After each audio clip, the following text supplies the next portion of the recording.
Keberadaan Islam sebagai agama yang dianut mayoritas penduduk Indonesia telah mengilhami banyak tokoh dalam sejarah nasional untuk menggali dan memikirkan aktualisasi nilai-nilai Islam dalam kehidupan bermasyarakat dan berbangsa.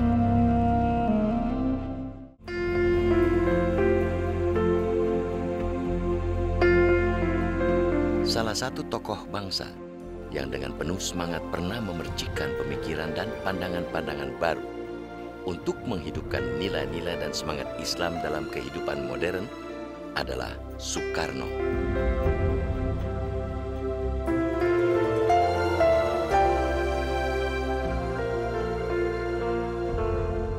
Tuhan kekal dan abadi.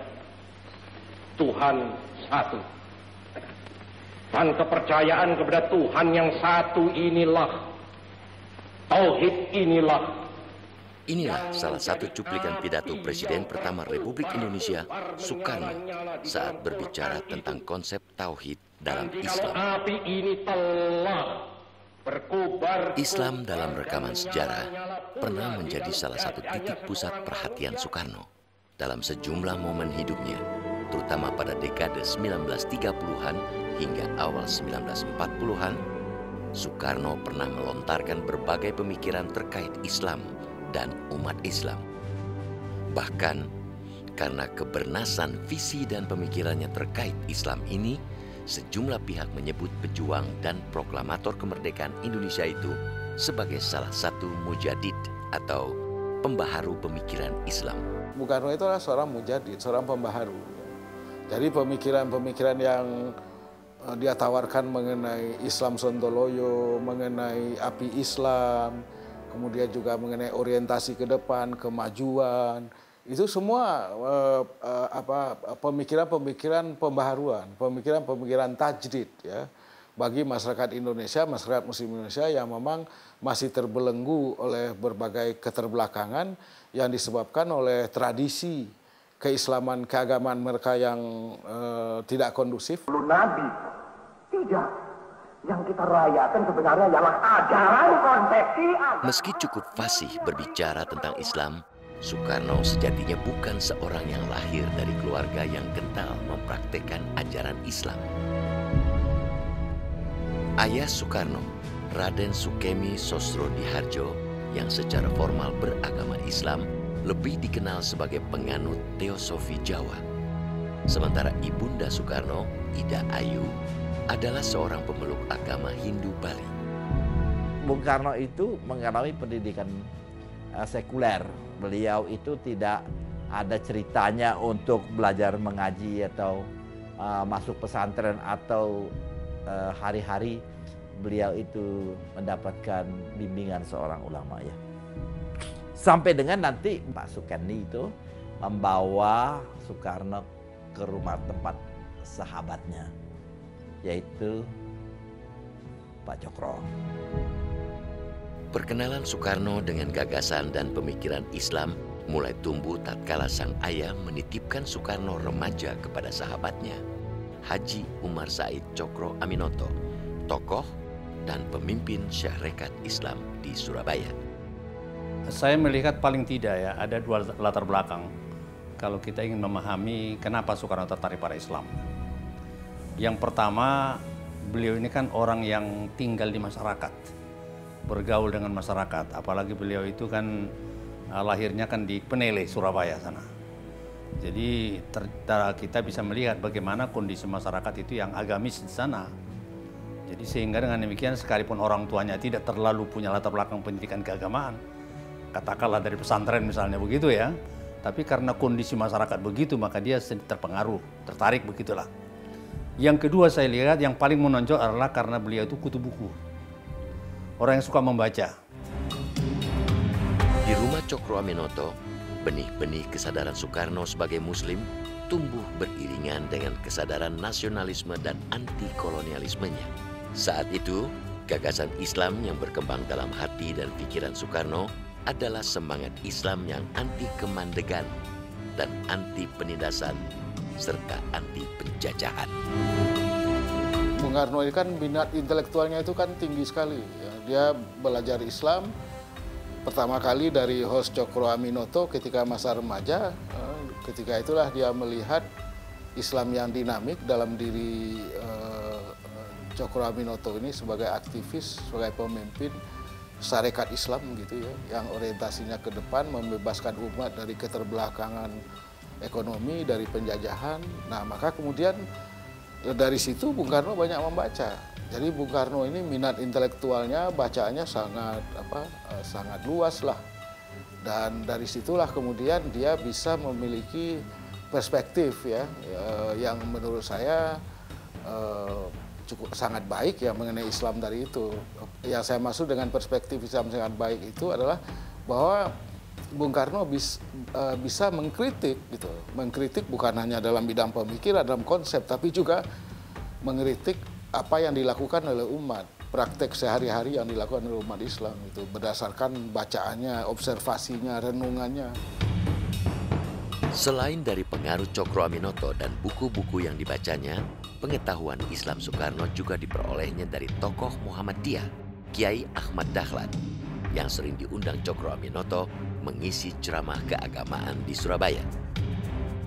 Ketertarikan Bung Karno dengan Islam dilanjutkan dengan ia menjadi santrinya Kiai Ahmad Dahlan.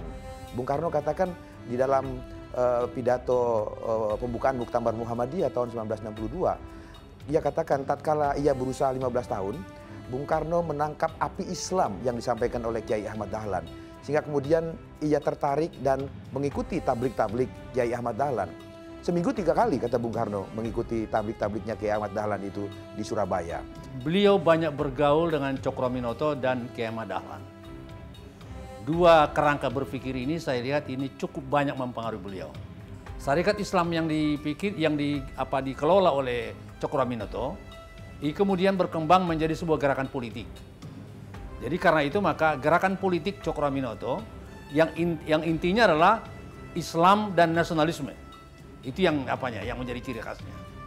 Yang kedua adalah dari Pak Kiai Ahmad Dahlan. Kiai Ahmad Dahlan jelas itu adalah tema gerakannya adalah pemurnian pembaruan pemikiran Islam. Saat Soekarno pindah ke Bandung dan kian intens terlibat dalam perjuangan pergerakan kemerdekaan, cakrawala berpikir Soekarno berkembang semakin luas. Pergaulan Bung Karno dengan banyak aktivis pergerakan dan keterbukaannya mempelajari teologi agama dan kepercayaan lain juga menumbuhkan kesadaran pada dirinya terkait pentingnya kemerdekaan beragama sebagai bagian dari kemerdekaan individu.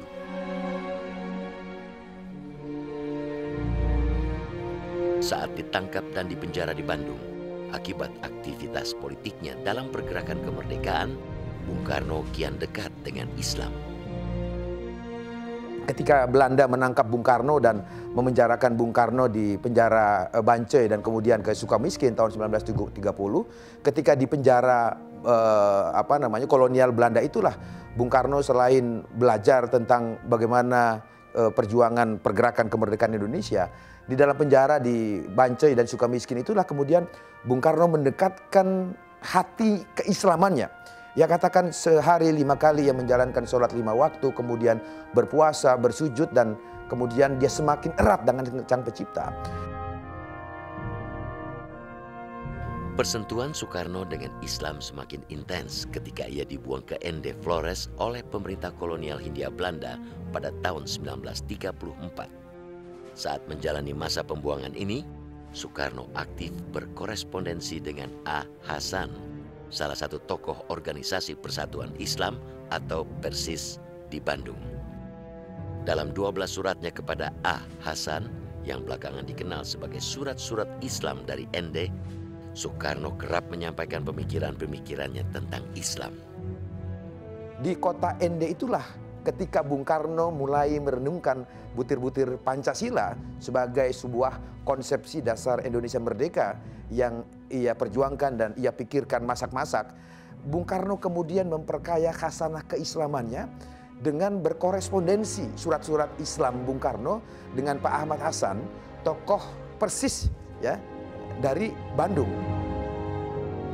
Dalam salah satu surat pertamanya kepada A. Hasan, Soekarno pernah meminta koleganya itu mengirim sebuah risalah yang membicarakan soal kaum Said atau orang yang dihormati sebagai keturunan Nabi yang dianggap Bung Karno sebagai sejenis pengkeramatan manusia yang mendekati kemusyrikan. Menurut Bung Karno, orang-orang yang menganggap ada aristokrasi Islam akan tersesat karena Islam adalah agama yang sangat menjunjung tinggi prinsip kesetaraan semua manusia.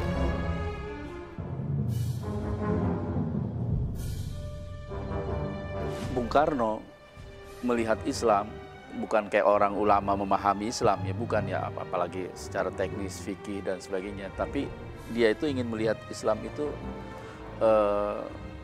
pertama, Islam itu adalah kira-kira kemajuan.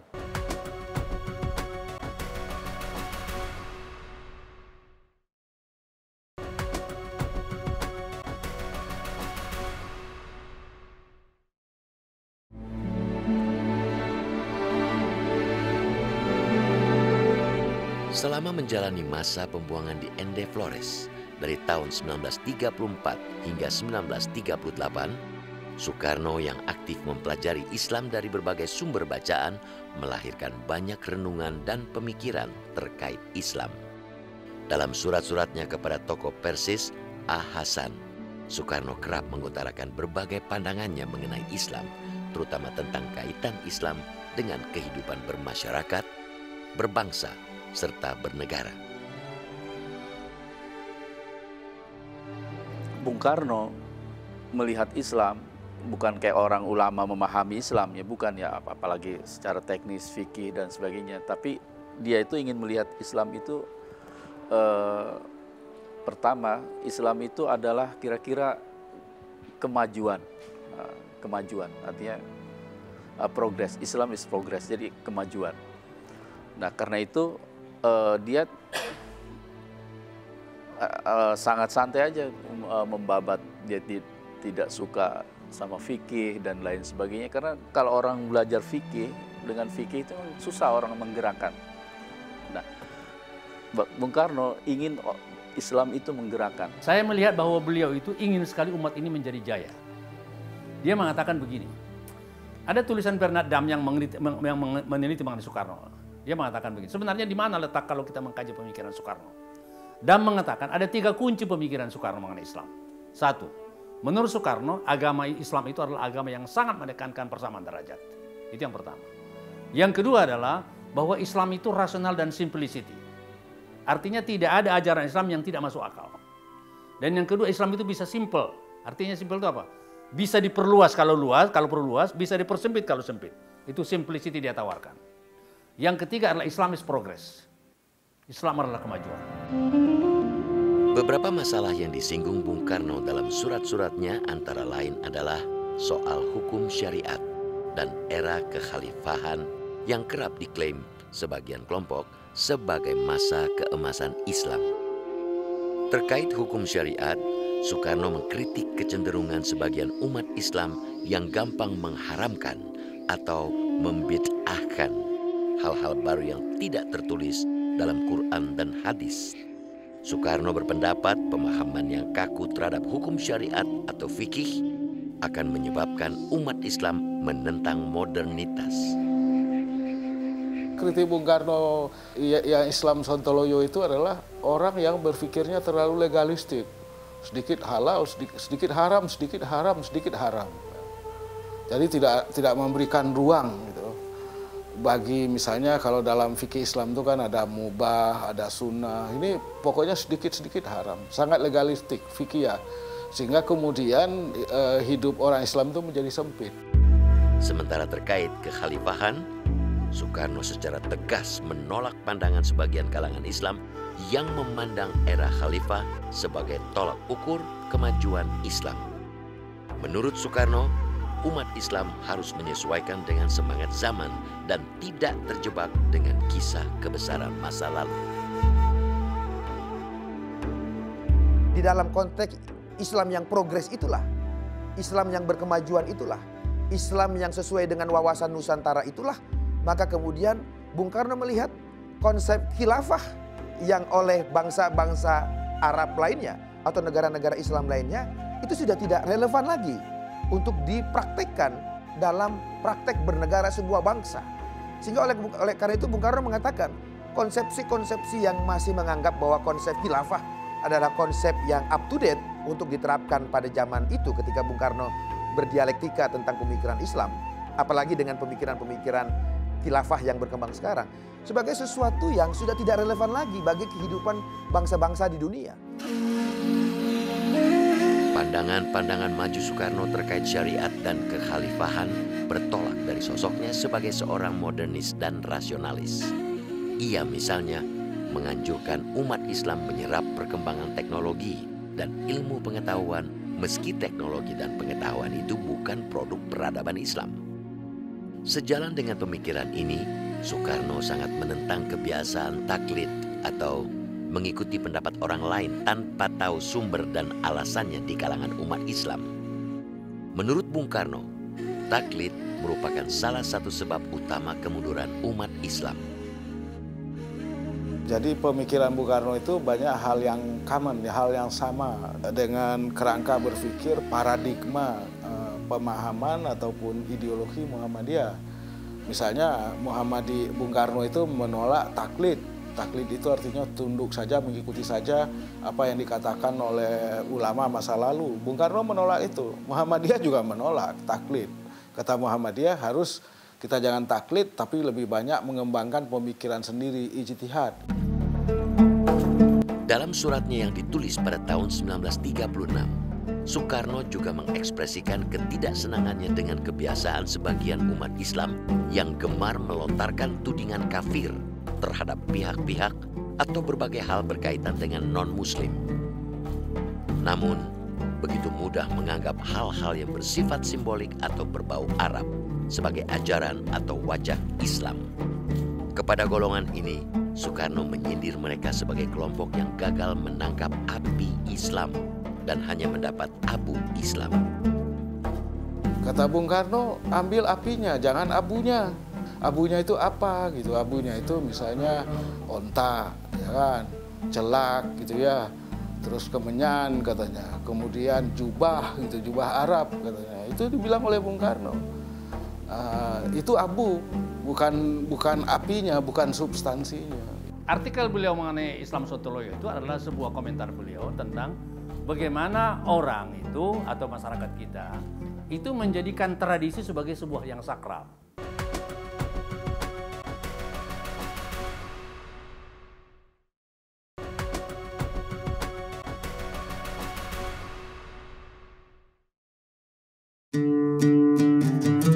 Perhatian besar Soekarno terhadap Islam terus berlanjut saat penguasa kolonial memindahkan pembuangannya ke Bengkulu sejak tahun 1938.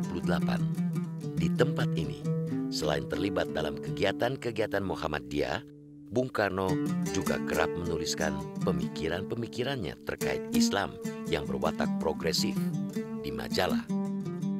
Menurut Ridwan Lubis, yang pernah meneliti pemikiran Islam Bung Karno untuk disertasi doktoralnya saat dibuang di Bengkulu, berbagai pemikiran Soekarno terkait Islam mengkristal dan mendapat tanggapan dari sejumlah intelektual Muslim saat itu. Puncak pemikiran beliau ini bisa kita baca pada majalah Panji Islam yang terbit tahun 1940 di Medan, yang beliau tulis ketika beliau ditahan di Bengkulu. Nah, kalau kita mau lihat pemikiran Islamnya, justru ini yang lebih utuh. Nah, bukan yang tadi yang di Cokroaminoto, yang di Ahmad Hasan, itu merupakan bibit-bibit saja. Tapi puncaknya ada tulisan-tulisan yang di Panji Islam. Contoh misalnya begini. Beliau menulis mengenai apa struktur memisahkan agama dari negara. Yang kedua misalnya, beliau membuat sebuah artikel namanya memudahkan pengertian Islam. Memudahkan pengertian Islam. Berarti pengertian itu harus dimudahkan. Itu yang kita katakan dengan dia mengatakan rethinking of Islam gitu. Nah, jadi itu yang muncul. Sehingga dengan demikian maka pemikiran-pemikiran yang muncul di Medan itu yang majalah Panji Islam itu merupakan pemikiran yang sangat brilian menurut saya begitu. Pada zamannya ya, pada zamannya. Dan itu kemudian terjadi polemik. Beliau membuka dialog dan kemudian muncullah sanggahan-sanggahan para pemikiran beliau, antara lain dari A. Mukhlis. Konon katanya A. Mukhlis ini nama samaran daripada Muhammad Natsir. Nah, kemudian ada dari A. Hasan, itu berdialog kembali. kemudian ada Tengku Muhammad Tasbih Siddiqi, kemudian ada Kiai Haji Mahfud Siddiq, itu dari NU, dari Jawa Timur. Kemudian ada lagi Kiai Haji Sirajuddin Abbas, itu yang kemudian kita kenal dengan tokoh Perti gitu. Jadi ini semua bertarung semua pemikiran ini. Ya, jadi mereka ini sepertinya menghadapi Soekarno dan Soekarno menjawab. Nah, dan jawaban beliau menurut saya juga cukup bagus, cukup brilian ya. Artinya tidak emosional, tapi membuka dialog antara mereka. Selama dibuang di Bengkulu, banyak tulisan Soekarno terkait Islam mengundang perhatian luas. Di antaranya, tulisan Bung Karno di majalah Panji Islam pada tahun 1940 yang berisi kritik tajamnya terhadap pemikiran sebagian orang Islam yang kerap hanya memperhatikan hal-hal yang tidak substansial dalam agama. Kelompok Islam semacam ini dalam tulisan itu disebut Bung Karno sebagai kelompok Islam Sontoloyo. Kelompok Islam yang disebutnya hanya mementingkan kulit dan bukan isi. Isi di dalam tulisan Bung Karno tentang yang berjudul Islam Sontoloyo itu justru melakukan otokritik ke dalam. Karena tulisan itu sebenarnya Bung Karno tulis ketika Bung Karno merespon berita di surat kabar Pemandangan pada waktu itu yang memberitakan seorang guru di penjara ya karena ia telah memperkosa muridnya. Nah, guru yang dipenjara karena memperkosa muridnya itu kemudian memberikan pembenaran atas tindakan memperkosa muridnya itu dengan dalil-dalil fikih yang ia buat.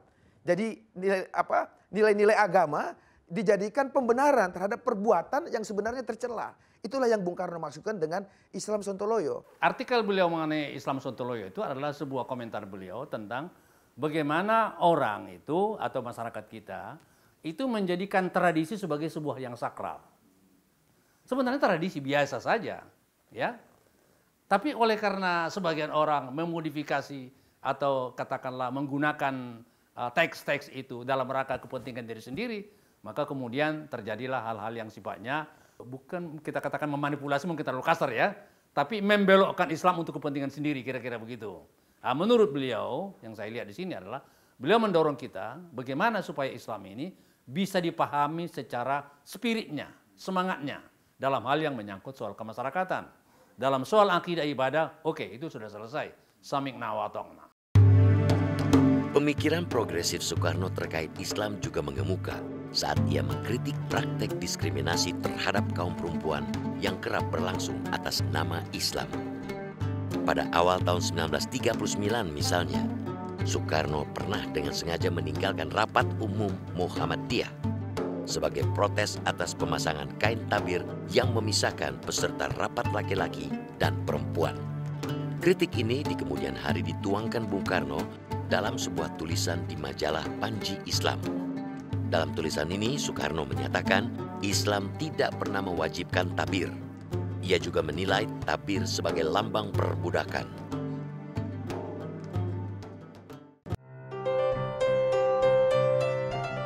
Perhatian besar Soekarno terhadap Islam dan pemikiran Islam sayangnya tidak banyak berlanjut ketika Jepang datang dan menjajah Indonesia sejak bulan Maret 1942. Belasan tahun kemudian, tepatnya sejak akhir tahun 1950-an, dalam kapasitasnya sebagai Presiden Republik Indonesia, sempat melontarkan gagasan Nasakom untuk mempersatukan kelompok nasionalis, kelompok agama, dan komunis. Gagasan ini sempat memicu kontroversi karena ditolak beberapa kalangan. Jangan lupa, Nasakom itu bukan ideologi, bukan juga konsep dari Bung Karno di dalam konteks untuk membangun bangsa. Konsep Nasakom itu adalah taktik Bung Karno ketika bangsa Indonesia pada waktu itu menghadapi ancaman, tantangan ancaman dari dalam dan luar negeri. Siapapun kekuatan bangsa Indonesia yang setuju untuk melawan neokolonialisme dan neoimperialisme, maka digalang. Jadi konsep Nasakom itu sekedar taktik ya, yang dibangun oleh Bung Karno untuk melindungi kepentingan bangsa Indonesia dari ancaman neoimperialisme dan neokolonialisme. Di balik keniscayaan bahwa tidak semua pemikiran Soekarno mengenai Islam bisa diterima semua pihak, saat ini kritik dan gagasan-gagasan progresifnya terkait Islam tetap relevan dikaji dan direnungkan kembali. Terutama ketika praktek kehidupan beragama di tanah air akhir-akhir ini mulai sering disesaki pandangan dan praktek keislaman yang lebih mengutamakan aneka simbol dan bukan semangat Islam. Kecenderungan yang berpuluh tahun lalu kerap dikritik Bung Karno. Jadi kritik Bung Karno itu sampai sekarang relevan. Jadi menurut saya kritik-kritik Bung Karno dengan istilah Islam Sondoyo, Loyo, Afi Islam, yang jangan ambil abunya karena abunya itu ya tidak akan memajukan umat Islam. Bung Karno itu orientasinya ke depan, jadi bukan ke belakang, bukan pada gincu, tapi adalah pada substansi, pada isi. Isinya itulah yang disebut oleh Bung Karno sebagai api, sebagai flame, kata Bung Karno, yang menyala, yang memberi sinar, memberikan terang gitu bagi kehidupan umat Islam. Kalau abunya ya tidak menghasilkan apa-apa gitu.